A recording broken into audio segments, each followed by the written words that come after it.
Hi hello ಸ್ನೇಹಿತರೆ, ಎಲ್ಲರಿಗೂ ನಮಸ್ಕಾರ. ನಮ್ಮ ಜಾಬ್ ಇನ್ಫೋ ಚಾನಲ್ಗೆ ಸ್ವಾಗತ.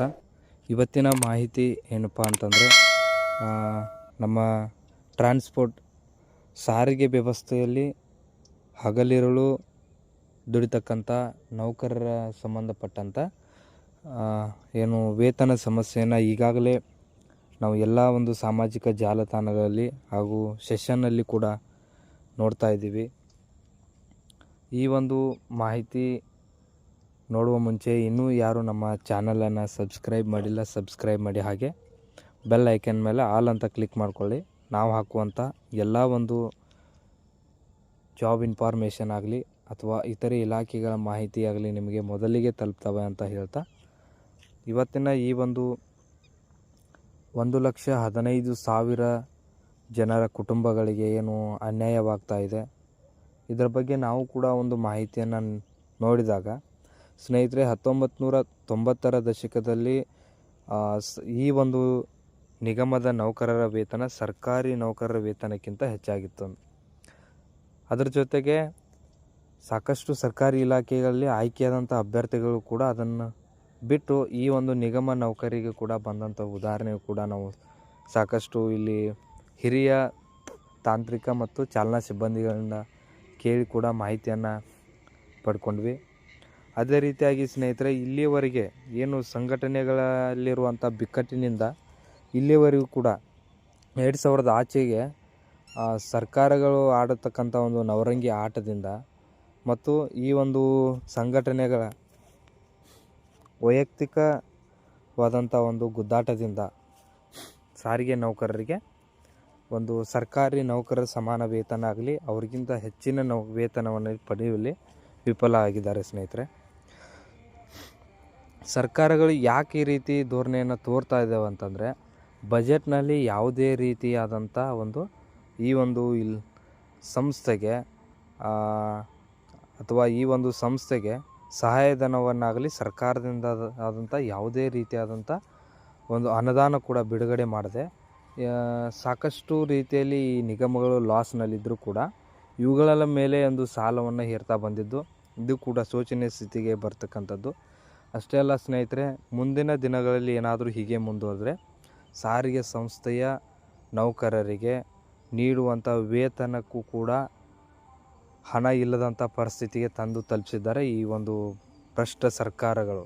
ಯಾವುದೇ ಸರ್ಕಾರ ಇರಲಿ, ಬಂದ ತಕ್ಷಣ ಸುಮಾರು ನಾವು ದೇವೇಗೌಡರು ಮುಖ್ಯಮಂತ್ರಿ ಆದಂಥ ಸಮಯದಲ್ಲಿ ಸಾರಿಗೆ ನಿಗಮ ಸುಮಾರು 30 ಕೋಟಿ ಲಾಭದಲ್ಲಿತ್ತಂತೆ. ಆದ ನಂತರ ಏನು ಬಂದಂಥ ಸರ್ಕಾರಗಳು ಕೈಯಲ್ಲಿ ಸಿಕ್ಕು ಈ ಒಂದು ಸಾರಿಗೆ ಸಂಸ್ಥೆ ಬಡವಾಗಿ ನಿಂತಿದೆ ಇವತ್ತು. ಸ್ನೇಹಿತರೆ, ಶಕ್ತಿ ಯೋಜನೆ ಬಂದ ನಂತರ ಸರ್ಕಾರ ಹೇಳ್ತಾ ಇದೆ, ಏನು ಸಾಕಷ್ಟು ನಾವು ಈ ಒಂದು ಸಂಸ್ಥೆಗೆ ಬೂಸ್ಟ್ ನೀಡಿದ್ದೇವೆ.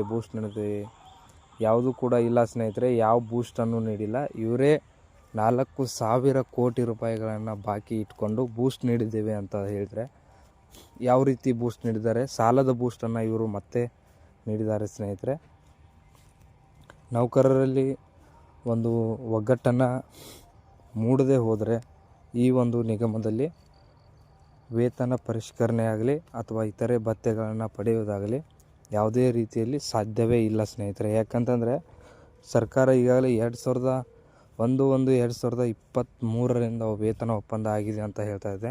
ಆದರೆ ಪೂರಕ ದಾಖಲೆಗಳನ್ನು ನಾವು ನೋಡಿದಾಗ 2020ರಿಂದಲೇ ಅಂತ ಸಚಿವ ರಾಮಲಿಂಗಾರೆಡ್ಡಿ ಅವರೇ ಖುದ್ದು ಈ ಒಂದು ಸೈನ್ ಹಾಕಿರುವಂಥದ್ದು ಕೂಡ ದಾಖಲಾತಿಗಳಲ್ಲಿದೆ.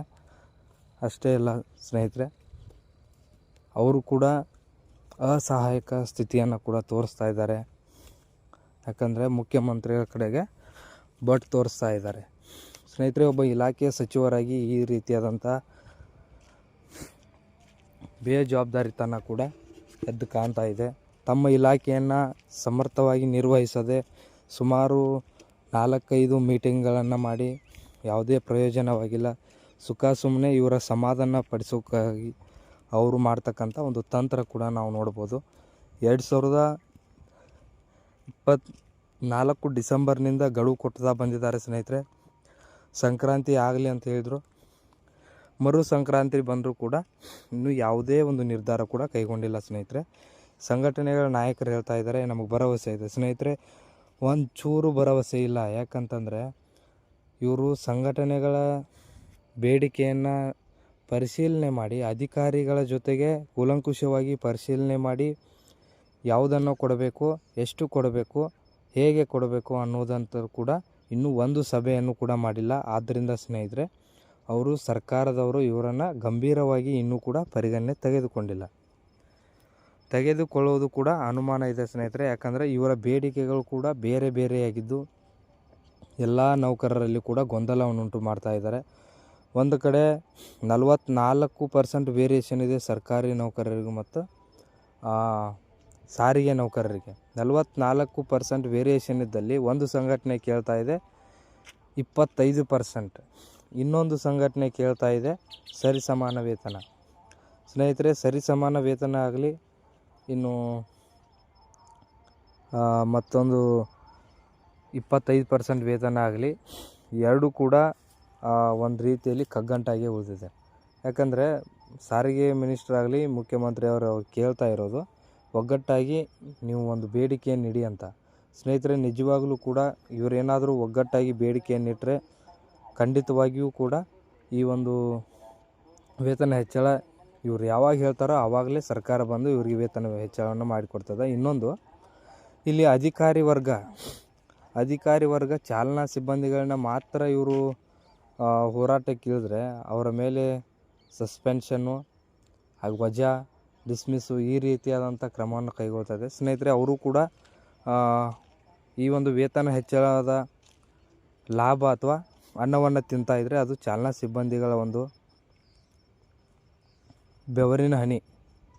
ದಯವಿಟ್ಟು ಅದನ್ನು ಕೂಡ ತಾವುಗಳು ಕೂಡ ಮಾಡಬಾರ್ದು. ನೀವು ಕೂಡ ಬೀದಿಗಿಳಿರಿ. ಯಾಕಂತಂದರೆ ನೀವು ಸಾಕಷ್ಟು ಕಷ್ಟಪಟ್ಟು ಕೆಲಸವನ್ನು ನಿರ್ವಹಣೆ ಮಾಡಿರ್ತೀರಿ. ಸುಮಾರು 8-10 ಗಂಟೆ ಇಬ್ಬರು ಮಾಡುವಂಥ ಕೆಲಸವನ್ನು ಒಬ್ಬರೇ ಮಾಡಿರ್ತೀರಿ. ನಿಮಗೂ ಕೂಡ ಪ್ರಯಾಸದ ಕೆಲಸವನ್ನು ಮಾಡಿರ್ತೀರಿ. ಚಾಲನಾ ಸಿಬ್ಬಂದಿಗಳು ಕೂಡ ಅಷ್ಟೇ.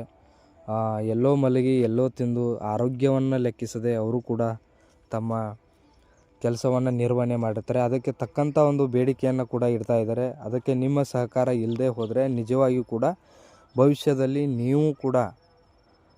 ನೀವು ಕೂಡ ದಿವಾಳಿ ಹತ್ತ ಸಾಗ್ತೀರಿ. ದಯವಿಟ್ಟು ಅದನ್ನು ಅರ್ಥ ಮಾಡಿಕೊಂಡು ಸಾರಿಗೆ ನೌಕರರಿಗೆ ಎಲ್ಲರೂ ಕೂಡ ಒಗ್ಗಟ್ಟಾಗಿ ಸಂಘಟನೆಗಳು ಒಂದು ಬದಿಗಿಡಿ. ನೀವು ನೌಕರರ ವರ್ಗ, ನೀವು ಕೂಡ ಅಧಿಕಾರಿಗಳಿದ್ದೀರಿ, ಬುದ್ಧಿಜೀವಿಗಳಿದ್ದೀರಿ. ನೀವು ಸ್ವಲ್ಪ ಬೆನ್ನೆಲುಬಾದರೆ ಸರ್ಕಾರ ಇನ್ನೂ ಕೂಡ ಅಲುಗಾಡ್ತದೆ ಸ್ನೇಹಿತರೆ. ಸರ್ಕಾರವನ್ನು ಅಲುಗಾಡಿಸ್ಲಿಕ್ಕೆ ಸುಮಾರು 10-15 ವರ್ಷಗಳಾಯಿತು ನೀವು ಪತ್ರಗಳ ಮೂಲಕ ಬೇಡಿಕೆ ಇಡ್ತಾ ಇದ್ದೀರಿ. ನಿಮ್ಮ ಪತ್ರಕ್ಕೆ ಯಾವ ಬೆಲೆಯೂ ಇಲ್ಲ ಸ್ನೇಹಿತರೆ, ಯಾವ ಬೆಲೆಯೂ ಇಲ್ಲ. ಇದೇ ರಾಮಲಿಂಗಾರೆಡ್ಡಿ ಸಾಹೇಬರು ಬಂದು 2.5 ವರ್ಷ ಆಯಿತು. ಅಧಿಕಾರಿಗಳಷ್ಟೇ ಎಷ್ಟು ಸಲ ಭೇಟಿ ಮಾಡಿದ್ದೀರಿ, ಯಾವ ಭರವಸೆ ಕೊಟ್ಟಿದ್ದರು. ಇನ್ನು 2.5 ವರ್ಷ ಆದರೆ ಇವ್ರ ಸರ್ಕಾರ ಹೋಯಿತು ಸ್ನೇಹಿತರೆ. ನಿಮಗೆ ಯಾವುದೇ ರೀತಿಯಾದಂಥ ಪರಿಹಾರ ಕೊಡಲ್ಲ. ನೋಡೋಣ, ಮಾಡೋಣ, ಇದರಲ್ಲೇ ಕಾಲಹರಣ ಈ ರೀತಿ ಮಾಡೋದ್ರೆ ನಿಮಗೂ ಕೂಡ ಒಳ್ಳೆಯ ಒಂದು ಭವಿಷ್ಯತ್ತಿನಲ್ಲಿ ನಿಮ್ಮ ಮಕ್ಕಳು ನಿಮ್ಮದೇ ಆದಂಥ ಕುಟುಂಬದ ಜವಾಬ್ದಾರಿ ಇರ್ತಾವೆ ಸ್ನೇಹಿತರೆ. ಮಕ್ಕಳಿಗೆ ಒಂದು ಒಳ್ಳೆಯ ಎಜುಕೇಷನ್ ಕೊಡಲಿಕ್ಕೆ ಈ ಒಂದು ನಿಗಮದ ನೌಕರಿಗೆ ಆಗ್ತಾಯಿಲ್ಲ. ಅದನ್ನು ಕೂಡ ಮನದಟ್ಟು ಮಾಡ್ಕೊಳ್ಳಿ ಅಧಿಕಾರ ವರ್ಗದವರೇ. ಇಷ್ಟೆಲ್ಲ ಗಂಭೀರ ಸಮಸ್ಯೆಗಳಿದ್ದರೂ ಕೂಡ ನೀವು ಇನ್ನೂ ಕೂಡ ಸಮಾಧಾನವಾಗಿದ್ದರೆ ಇದಕ್ಕೆ ಯಾವುದೇ ರೀತಿಯಾದಂಥ ಬೆಲೆ ಇಲ್ಲ. ನಿಮ್ಮನ್ನು ನೀವು ನಿಯಂತ್ರಿಸಿಕೊಳ್ಬೇಡಿ ಸ್ನೇಹಿತರೆ. ಕಾನೂನಾತ್ಮಕವಾಗಿ ಏನು ಹೋರಾಟ ಮಾಡಬೇಕಾಗಿದೆ ಶಾಂತಿಯುತವಾದಂಥ ಹೋರಾಟವನ್ನು ಮಾಡಿ. ಅದು ಬಿಟ್ಟು ಏನು ಬೇಡಿಕೆಗಳನ್ನು ಇಡ್ತೀರಾ, ಆ ಬೇಡಿಕೆಯನ್ನು ಗಂಭೀರವಾಗಿ ಪರಿಗಣನೆ ಮಾಡುವಂಥ ಈ ಚಾಲನಾ ಸಿಬ್ಬಂದಿಗಳನ್ನ ಸಸ್ಪೆನ್ಷನ್ನು ಡಿಸ್ಮಿಸ್ ಮಾಡಿ ಹಾಹಾಕಾರದಿಂದ ಇರ್ತೀರ. ಇದು ಕೂಡ ನಿಮ್ಮ ಅವಿವೇಕಿತನ. ಸಪೋರ್ಟ್ ಮಾಡಿ ಅವರಿಗೆ, ಆದರೆ ಯಾವುದೇ ರೀತಿ ಕಾನೂನಾತ್ಮಕವಾಗಿದ್ದರೆ ಅದಕ್ಕೆ ಸಪೋರ್ಟ್ ಮಾಡಿ. ಮೊನ್ನೆ ಶಾಂತಿಯುತವಾಗಿ ಕಾನೂನಾತ್ಮಕವಾಗಿ ಹೋರಾಟ ಮಾಡಿದರೆ ನೀವು ಅವರಿಗೆ ನೋಟಿಸ್ ಕೂಡ ಮಾಡಿದ್ದೀರಿ ನಿಮ್ಮ ಕೈಯಾರೆ. ಈ ರೀತಿಯಾದಂಥ ವರ್ತನೆಗಳನ್ನ ದಯವಿಟ್ಟು ಮಾಡಬೇಡಿ ಸ್ನೇಹಿತರೆ. ಇದು ಯಾವುದೇ ರೀತಿಯಾಗಿ ನೌಕರರಿಗೆ ಒಳ್ಳೆಯದಾಗ್ತಕ್ಕಂಥದ್ದಲ್ಲ. ಉದಾಹರಣೆಗೆ ಸರ್ಕಾರ ಯಾವ ರೀತಿ ಮನೆಯುತ್ತೆ ಅಂತ ಒಂದು ಉದಾಹರಣೆ ನೋಡಿದರೆ, ಇನ್ನು ಜನವರಿ 26 ನಂತರ, ಇದೇ ವರ್ಷ ಜನವರಿ 26 ನಂತರ ಏನು KMF ಅಧಿಕಾರಿ ವರ್ಗ ಏನು 7ನೇ ವೇತನ ಸಮಾನ ವೇತನ ನಮಗೂ ಕೊಡಬೇಕು ಅಂತ ಘೋಷಣೆ ಮಾಡಿತ್ತು. ಸರ್ಕಾರ ನೋಡೋಣ ಅಂತ ಒಂದು ಮಾತು ಹೇಳಿತ್ತು. ಆದರೆ ಫೆಬ್ರವರಿ 6 ಮತ್ತು 7ನೇ ತಾರೀಕಿನಂದು ನಮ್ಮ ಮುಷ್ಕರ ಅಂತ ಏನು ಕರೆ ಕೊಟ್ಟರು, 5ನೇ ತಾರೀಕಿನಂದೇ ಕೂಡ ಅವರಿಗೆ 7ನೇ ವೇತನವನ್ನು ಮಾಡಿಕೊಟ್ರು. ಅವ್ರಿಗೆ ಸಾಧ್ಯ ಇದೆ, ನಮ್ಮ ನಿಗಮಕ್ಕೆ ಏಕೆ ಸಾಧ್ಯ ಇಲ್ಲ? ಸುಮಾರು 600 ಕೋಟಿ ಟಿಕೆಟನ್ನು ನೀಡ್ತಕ್ಕಂಥ ಒಂದು ಸಂದರ್ಭ ಬಂತು. ಅವ್ರದ್ದೇ ಅಲ್ವ ಯೋಜನೆ. ಸರ್ಕಾರ ಹೇಳ್ತದೆ ಅಲ್ಲಿರುವಂಥ ಸರ್ಕಾರದಿಂದ ಯಾವುದೇ ಹಣವನ್ನು ನೀಡಲು ಏನು ಕಾರ್ಮಿಕ ಆ್ಯಕ್ಟ್ನಲ್ಲಿಲ್ಲ. ಅಲ್ಲಿಯೇ ಇರುವಂಥ ಸಂಪನ್ಮೂಲವನ್ನು ಕ್ರೋಢೀಕರಿಸಿ ಅವರಿಗೆ ಅದರ ಆರ್ಥಿಕ ಪರಿಸ್ಥಿತಿಗೆ ಅನುಗುಣವಾಗಿ ಸಂಬಳವನ್ನು. ಹಾಗಾದರೆ ನಿಮ್ಮ ಯೋಜನೆಗಳು ಯಾಕೆ ಸ್ವಾಮಿ ಈ ಒಂದು ಕಾರ್ಪೊರೇಷನ್ ಮೇಲೆ ಹೇರ್ತಾ ಇದ್ದೀರಾ? 4,000 ಕೋಟಿ ರೂಪಾಯಿಯನ್ನು ಹೊರೆಯನ್ನಾಗಿ ಇಟ್ಟಿದ್ದೀರಿ.